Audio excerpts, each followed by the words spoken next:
Itong mga politiko na dawit sa flood control scam na hindi ginagastos ang pera para sa proyekto ng eksakto. At dawit na dito ang itong 15 contractors na scammer din kasi bakit sa buong Pilipinas ay sila lang ang may hawak ng mga projects. Di ba?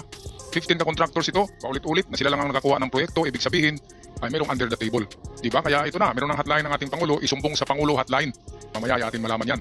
At para sa detalyadong balita, narito ang video courtesy sa atin ng UNTV. Premature pa para kay Pangulong Ferdinand Marcos Jr. na pangalanan ng mga personalidad na sangkot sa anyay anomalya sa pagpapatupad ng flood control projects. Sa kabila nito, inilabas ng Pangulo ang listahan ng mga kontraktor na nakahakot ng maraming proyekto. Base sa inisyal na resulta na ginawang investigasyon, sinabi ni Pangulong Marcos na lumalabas na may 15 kontraktor ang may hawak ng pinakamaraming flood control projects mula pa noong July 2022. 5 umano rito ang nakakuha ng proyekto sa iba't ibang panig ng bansa. This is another disturbing assessment statistic.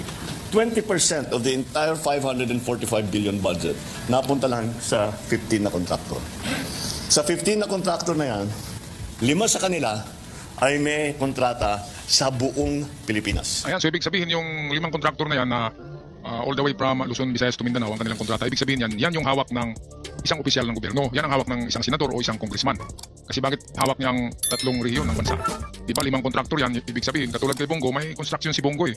Di ba? Merong construction firm si Bongo. At siyempre hindi pangalan niya ang dinadala. Pwedeng ganun din yun, pero hindi ko sinabi na kay Bongo yan ha. Papangalanan naman yan ni PBBM.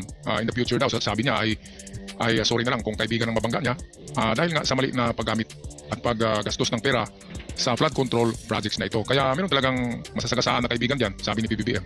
At balita ko yung saldi ko ay merong maraming project din yun eh. Kaya kaibigan yun ni PBBM ay masagasaan talaga.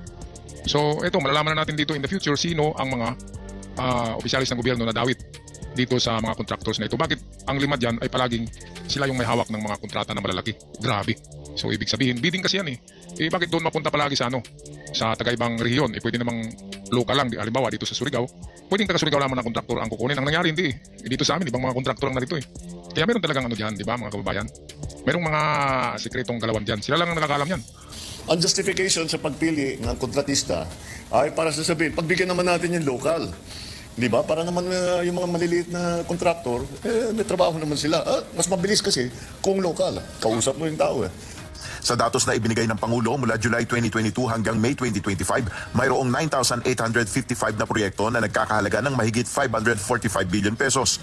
6,021 projects na nagkakahalaga ng mahigit 350 billion pesos ang kulang sa detalye at mayroon rin anyang magkakapareho ang project cost. Another observation is that there are 6,021 projects worth more than 350 billion that do not specify the exact type of flood control that is being built.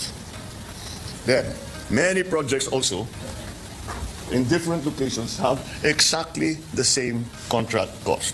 Ayan, so kung pareho ang computation ng contract cost, ibig sabihin copy-paste lang yan ng mga dokumento.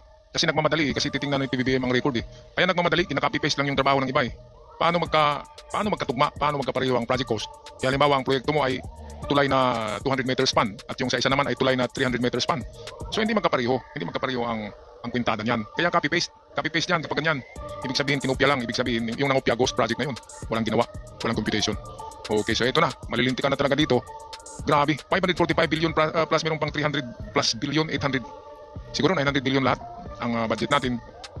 From 2022 daw to eh. So, meron pang parte dito si Digong noong 2022, 23, 24, 25. Ilang taon na ba? 3 taon nang nakaupo si PBBM eh. Kaya sa 3 taon, sa flood control projects ay gumastos na pala tayo ang gobyerno ng nasa 900 billion more or less sa flood control projects sa 3 taon na nakaraan. I think anybody who works in either the private sector or the public sector, pag sinabi, may 50 project, pare-pareho, 150 million lahat. Pare-pareho lahat. Imposible yan. Naobserbahan rin ni Pangulong Marcos ang kawalan o kakulangan ng flood control projects sa ilang flood-prone areas. Batay pa rin sa impormasyon na ibinigay ng Pangulo, nangunguna sa mga nabigyan ng maraming proyekto ang Bulacan, sumunod ang Cebu, Isabela, Pangasinan, Pampanga, Albay, Leyte, Tarlac, Camarines Sur at Ilocos Norte. Ikinumpara ito ni PBBM sa top 10 flood-prone provinces na ang ilan ay hindi nakatanggap ng maraming proyekto kabilang narito ang Metro Manila. Nilinaw ni Pangulong Marcos na wala pa silang inaakusahan sa issue o natukoy na personalidad na may malinaw na pananagutan sa issue. Nagpapatuloy pa niya sa ngayon ang investigasyon. Kaugnay nito inilunsad ng Pangulo ang website na sumbong sa pangulo.ph. Nasa website na ito ang lahat ng listahan ng flood control projects ng Department of Public Works and Highways. Sa pamamagitan ng portal na ito, maaaring magsumbong ang sinuman kung may nakitang irregularidad o anomalya sa proyekto. Pala dito sa amin, dito sa Surigao ay bigla na lang yung mga kalye pinalitan ngayon ng mga malalaking culvert ha. Nasa 5 feet diameter na mga culvert, concrete culvert yan. Ang lalaki. Pinalitan yung maliliit.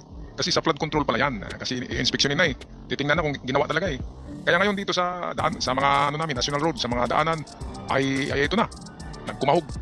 Binilis-bilisan nila yung pagpalit ng mga culvert para sa flood control. Malalaki talaga. Pwedeng makatayo yung 5-footer lang na tao, ang laki-laki ng mga culvert. Kaya pala, dahil ay meron nang imbestigahan si PBBM kung talagang ginamit sa proyekto ng flood control yung pera, 900 billion pesos lahat sa nakaraang 3 taon hanggang sa ngayon. Napakalaking pera niyan, no? Marami talagang yumaman diyan. Grabe. Pera ng bayan yan, hindi yan pera ng mga senador, hindi rin pera ng gobyerno, hindi rin pera ng mga opisyalis dyan. Pera talaga yan ng lahat ng Pilipino na merong taxes na kinukolekta ng BIR. Kaya kawawa tayo. Kawawa ang mamamayan, hindi binalik sa atin ang pera natin. O tingnan natin